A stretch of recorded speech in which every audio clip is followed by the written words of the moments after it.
আমি আমার বিয়ে বাড়ির জন্য একদম রেডি। বোনের ননদের বিয়েতে যাচ্ছি বরের সাথে। ও গাড়ি পার্কিংয়ে গেছে। প্রথমেই ঢুকে দেখলাম মেজদি আর মেজ জামাইবাবু আমাকে পকোড়া খেতে বললো। তারপর দেখি দুই দিদি আমার পকোড়া খেতে ব্যস্ত। তারপর আমিও পকোড়ার দিকে হামলে গেলাম। তারপর ফিশ বল চলে আসলো। তারপরে আমরা ফুচকাও খেয়েছি, কিন্তু ওটা দেখানো হলো না। তারপরে কনের কাছে চলে গেলাম। কনের কাছে গিয়ে কনেকে গিফট দিয়ে তারপরে আমরা খেতে চলে গেলাম।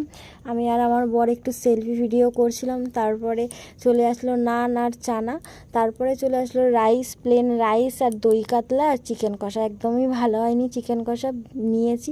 তারপরে চলে আসলো মিষ্টি, চাটনি আর পাঁপড়। তারপরে চাটনি পাঁপড় খেয়ে নিলাম। তারপর মিষ্টি আর সন্দেশ আসলো। অ্যাট লাস্ট যেটা আসলো সেটা হচ্ছে আইসক্রিম, মাই ফেভারিট। তারপর আমি বিয়েবাড়ির থেকে ফুল ছিঁড়ে নিয়ে নিলাম, কিন্তু ফুলগুলো ভালো লাগছিলো বলে। তারপরে রং ডাইপে হাওয়া খেতে খেতে বাড়ি আসছিলাম, খুব ভালো লাগছিলো হাওয়াটা, ওই জন্য ভিডিও করলাম। তারপর আমি ফ্রেশ হয়ে এখন আমি ঘুমাতে যাবো। গুড নাইট, শুভরাত্রি।